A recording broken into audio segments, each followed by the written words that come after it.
Empowering listeners from the US to the UK. Live on air with Stephen Cuoco. How do you like that? That's amazing. I was not expecting that at all, but I love it. This feels real now.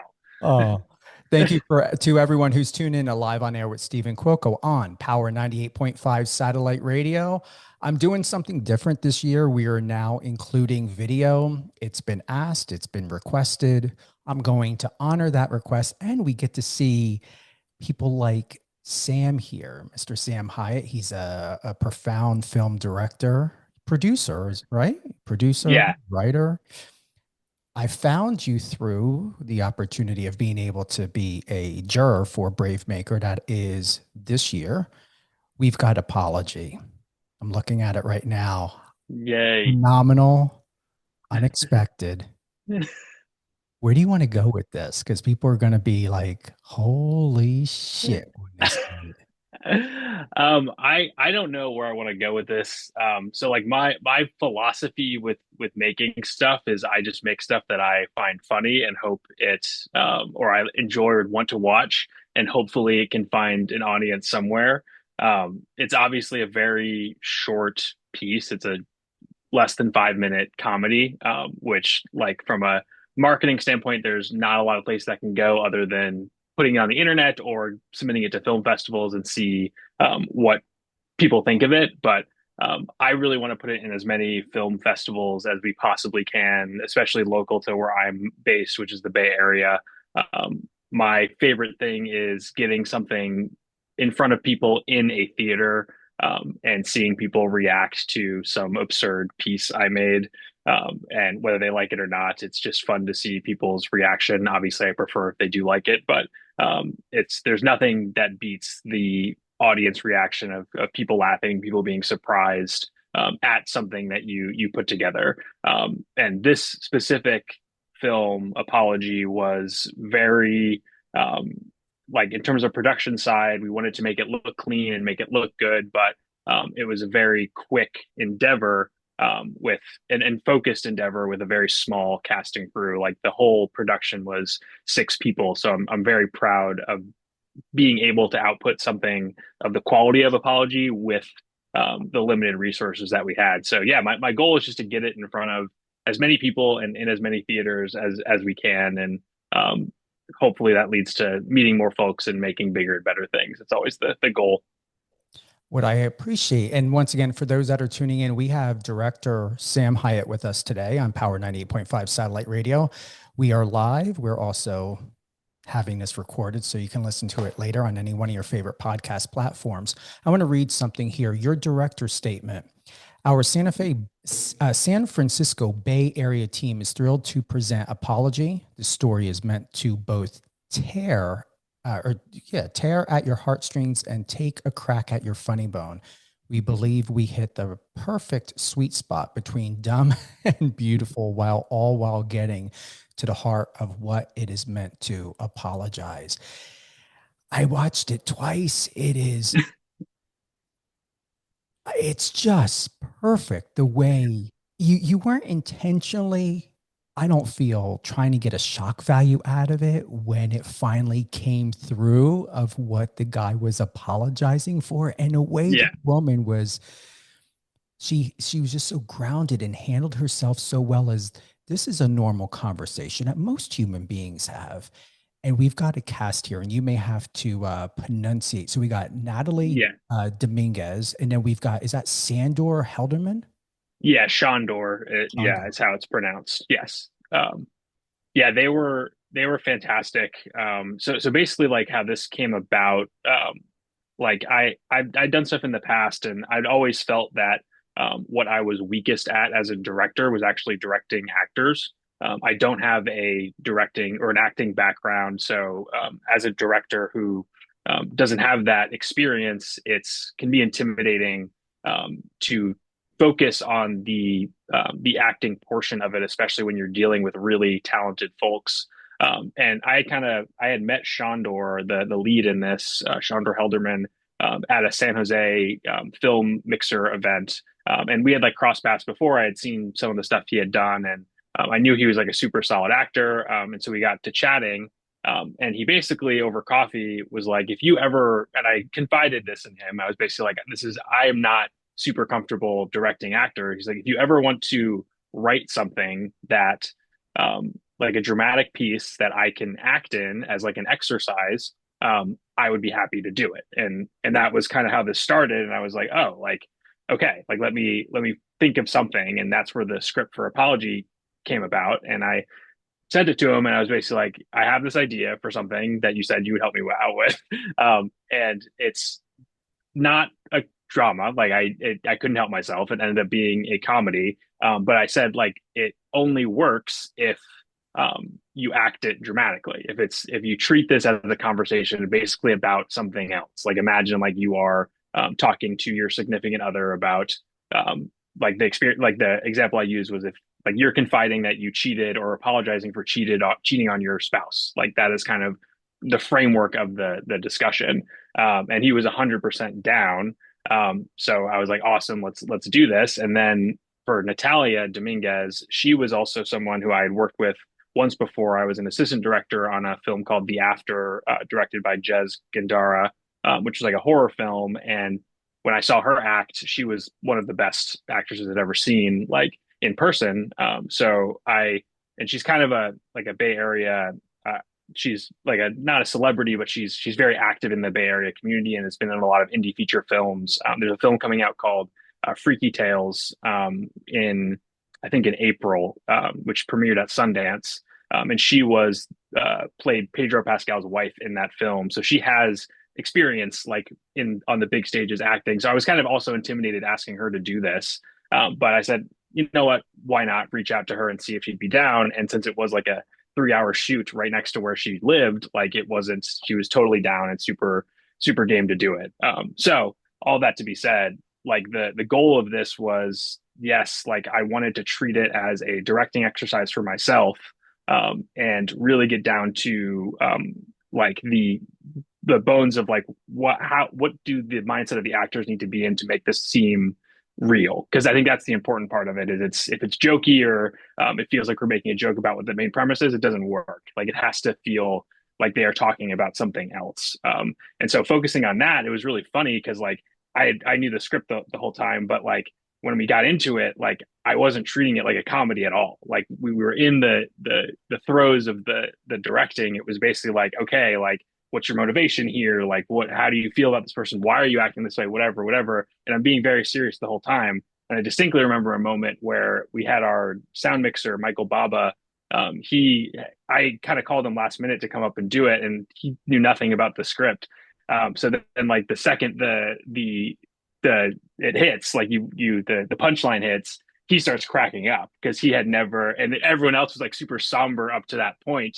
So it was like, okay, now I remember like this is a comedy, and I'm like, okay, he liked it. That's a good sign that this might actually work. But as a whole, we very much treated it as a dramatic piece, which is like was a big learning experience for me. I think for comedy for sure.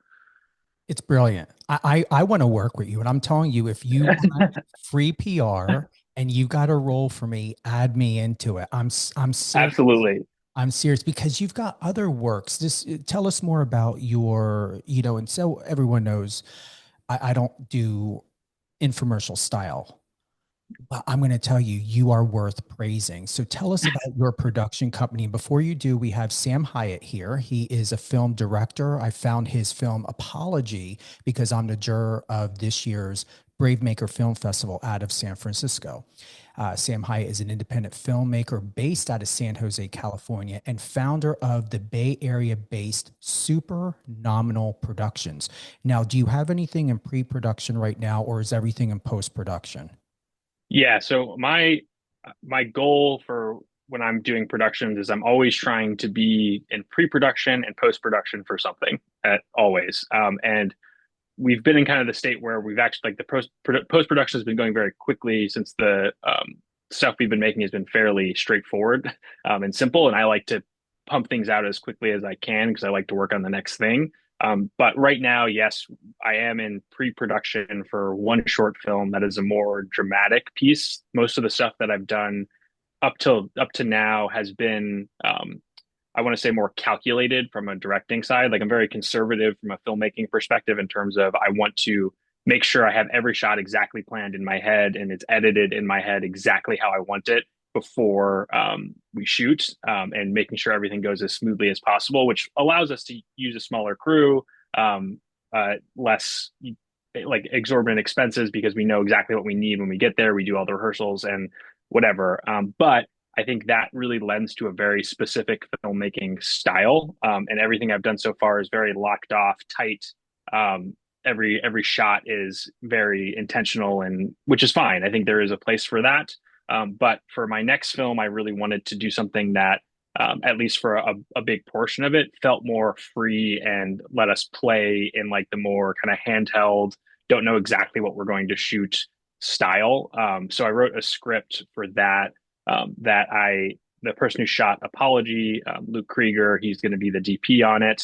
And then I just got two producers who are willing to help out that I'm super excited about, and an art director, Stephanie Houston, who is a local Bay Area production designer, who is going to make it look amazing. So I'm very excited by the small team that we've kind of put together, and we're planning on shooting it in March or early April, depending on how people's schedules work out. But it's going to be like another 5 to 7 minute piece, more dramatic. It's called Breakdown. It's the working title right now. And the impetus behind it is my favorite scenes in movies are always, I really like kind of surreal, dreamy nightclub sequences.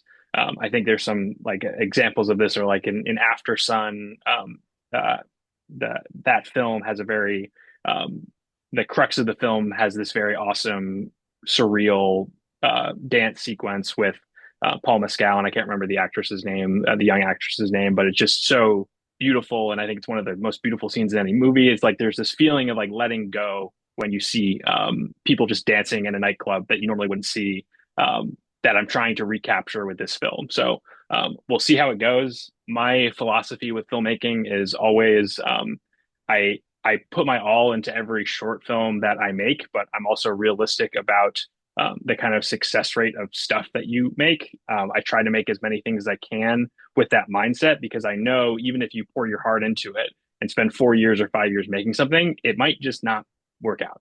Like it might not look good even when you get all the footage that you had a clear vision. It might just, I've made stuff that just doesn't, it's not great. Like it just happens that way. So for me, my philosophy is I want to keep making stuff. So hopefully that fail rate, or when I do have like a failure, it's not as bad. Like I at least learn stuff from it and whatever. But I think you need to, my mentality right now, at least, is to cycle through as many of those films as possible. So Breakdown is one I'm trying to shoot in March and hopefully get out into the world a couple months later.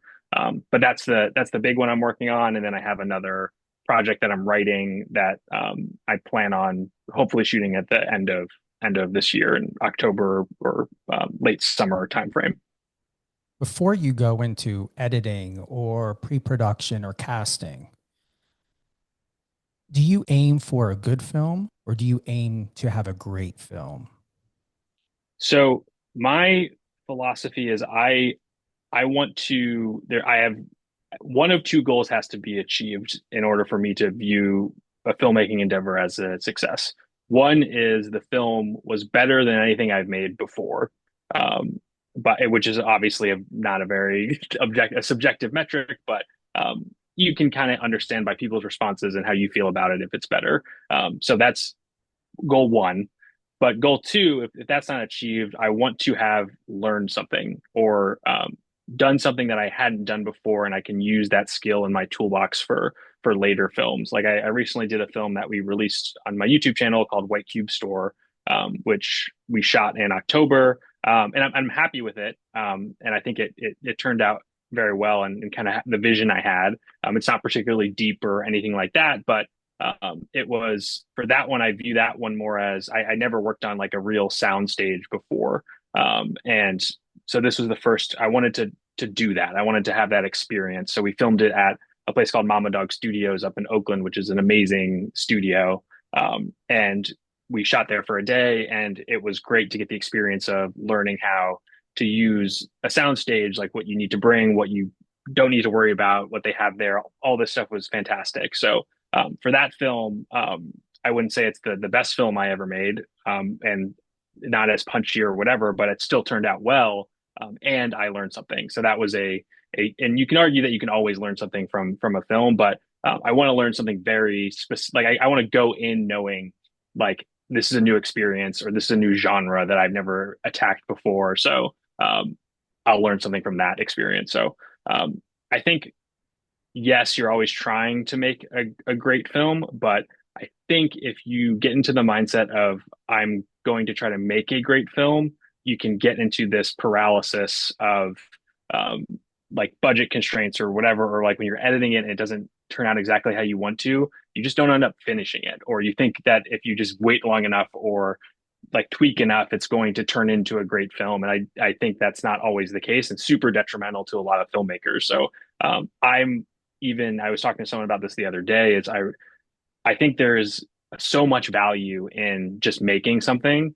And when I was talking to this person, he said he wanted to make this film. And I was like, okay, so you're probably going to need like 10 people to do all this stuff. You're going to need an assistant director, production manager. And he like slowed me down. He's like, I just kind of want to make it. And I'm like, you're right. Like, but like, it wouldn't happen if we just tried to get 15 people involved or whatever. Like, let's just do it. And if it turns out like garbage, that's fine. But there's a chance it won't. And the fact that we made the film is the most important part. So trying to make a great film, I think sometimes can cause some paralysis that I try to avoid as much as possible because the experience of getting it out to people and just making stuff is what I love about this, and I want to do that as often as I can. I've been interviewing upcoming film directors or, filmmakers, very young, getting out of university or in the middle of university. What message do you have for someone who's looking forward to having your quality of filmmaking with their own independent and individual signature, but the inspiration to view you as someone that's so inspiring? I see you as someone inspiring, and I'm not even a director. What words of encouragement can you offer? Yeah, that I appreciate that greatly. For me, like in my head, and I still think this is absolutely true. Like I haven't been at this for very long, and so I very much view myself as starting out and still trying to learn from as many people as possible, and I'm still excited about the idea of making stuff. And so to kind of frame it the other way, I haven't really thought about that much in terms of what advice I would give people, but the thing I would say is I think the most important thing with trying to make your own stuff is kind of what I was alluding to earlier is, and this is not a new thing, but you have to do it. Like you have to make something, and you have to not be afraid of it being bad. Like do everything you can to not make it bad, in your power. But it's going to be like the first one you make is not going to be great, but it's going to be, but you have to make it to understand it. There's so many moving pieces. There's so many things you can't learn just by reading or whatever. You just have to do it. And to that end, I think the really important thing is to not try to do too much with a film, especially a short film. Short films to me are a very specific type of content that are very different than TV shows and feature films, where it's one joke or one relationship or one character development, but it has to be one thing. Like it can't be a lot of things, or it's just impossible. Like if you're trying to tackle the topic of like drug addiction or something, that is very hard to do seriously in a short film. Like it has to be perfect. It has to be perfectly acted, perfectly executed, perfectly written to make it happen. So it's much easier to make something that you can be proud of if you don't take yourself seriously and don't try to tackle topics that are really, really lofty. Do something that is personal to you. It could be some very small thing to show on screen, because one, it'll be easy because you understand it, and two, it'll be more simple because you are not trying to tell an entire feature length film in a short format. All of the films that have been most successful for me are ones that are super simple, one joke, one one person doing one thing, those are always the ones that get any form of attention. So my advice is to really, really keep it simple. You will have the opportunity to do more complex things later. And there is a benefit to mastering in my mind, which I don't think I've done, but there's a, to be clear, but I think there is a benefit to mastering something like a 5 minute film. Like if you can do a 5 minute film perfectly, that is a building block that can carry you on to making tying enough of those scenes together to make something that is longer form or a feature film or whatever. But there is a benefit to just being able to make a scene that is impactful, I believe. So my advice is keep it simple.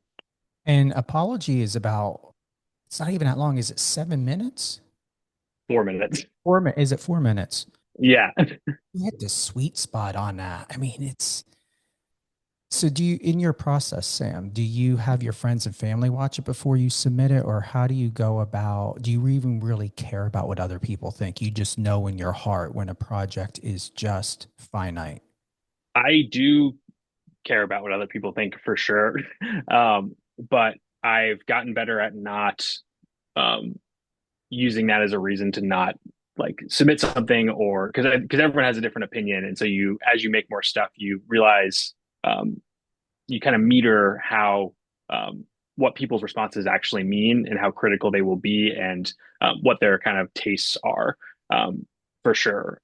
So like when I first was making film, like the first film I made, everyone was like, "Oh, that's awesome!" Like, but it was more of a "That's awesome that you made a film," and less of like "That's an awesome film." And so like I made another film that was better in my opinion, and the reactions were like, "Oh, like this is actually good."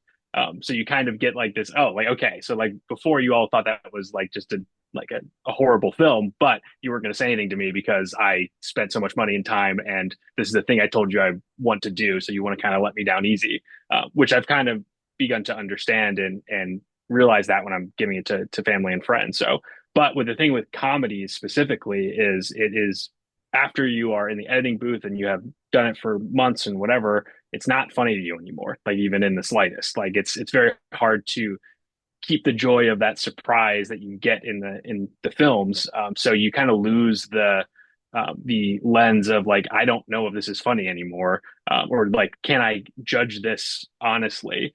So I think it really is important for comedies, especially, to send it to a few people and be like, what do you think? Where like was this funny? Was it surprising? Whatever. That have are looking at it with completely fresh eyes. And I do use that to kind of re-edit or adjust things a little bit. Um, but yeah, I think there are people in my life that I trust very much. My fiance is one of them specifically. She's very critical, but in the best way. She doesn't she's not in the filmmaking world at all. But she will be very honest about telling me like I thought this was weak or this was weak or whatever. And she does not worry about hurting my feelings, which at first was like, come on, like I think this is good. Like, why are you being so critical of this? But she's like comparing it against TV shows she watches or movies she likes, which is I don't have the budgets for or whatever, but it's still good to know where you stand in that kind of pecking order. So I trust her a ton with stuff that I do. Do you feel proud of yourself? I always am moving forward, or I'm trying to move forward as quickly as I can. So I don't have a lot of time to reflect on that. But I think like in the new year, specifically, like I've been able to reflect on what I did in the past year. And I'm very proud of the amount of stuff we've been able to output in such a short amount of time. And I'm really proud of the connections that I'm making and the people who will continue to do work with and I continue to work with. That means the most to me is that I've started to develop this community of folks in the Bay Area, which I think is a fantastic place to be making films, of people who are really motivated, really creative, that they I'm excited and proud to continue to do work with them because this is a super collaborative medium, and the connect as you know like the making connections aspect of it and the people aspect of it is extremely important. So if you can find a community or build a community of folks that are always willing to do stuff for apology, like You tell them, hey, I got this script I'm shooting next weekend. Are you down for me to use your camera and whatever? To find those people that are happy to work with you, legitimately happy to work with you, that I'm super, super proud of and really excited about going into the new year to keep making stuff and making better and better stuff as is always the goal. So yeah. You've got the director's chair behind you. Yes. Does that ever get you? Blank. Never. Never. I love it. So my grandparents got it for me. It was a very nice gift. But it doesn't fit in my Subaru Impreza when have all my other gear. So I haven't brought it, and I never sit down when I'm on set anyway. So right now it's a fantastic like background piece for everyone to look at, and I'm very thankful that my grandparents got it for me because it makes me look a lot more official. Look, no, they're my favorite piece, honestly. You can't go Yeah, even with the white. I like it. Just that it's classy. that one side needs to be pulled down a little bit. I know. You didn't do that. I'll do it right now. Boom. There you go. We're fixed. Now it looks perfect. No, it's awesome. What's next for you, Sam? What's going on? Anything besides Brave Maker or anything else you want to share and give us Yeah. 2025? Yeah, so the big one that I'm super excited about is we're premiering Apology, doing a public premiere at SF Indie Fest is going to be the world premiere at the Roxy in San Francisco. It's on February 9th, Sunday, February 9th. It's screening alongside two feature films, one at 12 p.m. and one at 4:15. So if you're not interested in watching the Super Bowl for some reason on that Sunday, come see Apologies world premiere. It'll be worth it. Yeah, exactly. So excited about that. I'm really excited about this short film breakdown that we have in the works that I'll be directing. And then my closest collaborator, Luke Krieger, who was the DP on director of photography on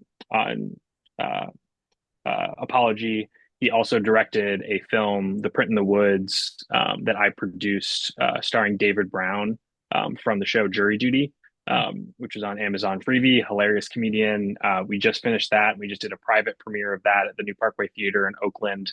Went very well. So we're looking to submit that to festivals and see how that goes as well. But that one was a more higher budget for our standards production and super fun comedy that excited to get out into the world. But no, I'm super excited about those projects, but generally I'm super excited to just get on sets and continue making stuff with awesome folks in the Bay Area. The community here is amazing. I'm proud and very grateful to have met you. We had a conversation before doing this. You look amazing on camera, so don't hesitate to offer yourself in one of your projects. Just the way Stanley did in his Marvel movies. Yeah, wait till you see me act, then you'll think something different. But I appreciate it. Exceptional as a director. Once again, we've got director producer Sam Hyatt with us today out of the San Francisco Bay Area. You can find out more about Sam. Where's the main go-to for you? Is it the website, Instagram? Yeah, I would say Instagram. So you can follow me at super_nominal on Instagram, or you can search for Sam Hyatt and I should show up. But yeah, my production company is Super Nominal Productions. I have a website, supernominal.media. But Instagram is definitely the best place to find me, follow me, see all the new projects, see where things are screening for sure. Thank you for being with us today. Thank you so much. This was great. I appreciate it. We're going to have you on again. Don't be a one-hit wonder. Awesome. No, I would love to. This is awesome. Thank you to everyone who's tuned in and live on air with Stephen Cuoco on Power 98.5 satellite radio. Download Power 98.5 on your satellite radio app, iOS or Android. We're available on Alexa. Also, you can go to power985.com. All things Power 98.5, Instagram, Power 98.5 radio, and Stephen Cuoco. Look forward to seeing you soon. All the latest and greatest and best in music, news, sports, and entertainment, and more. Have a great day, everyone.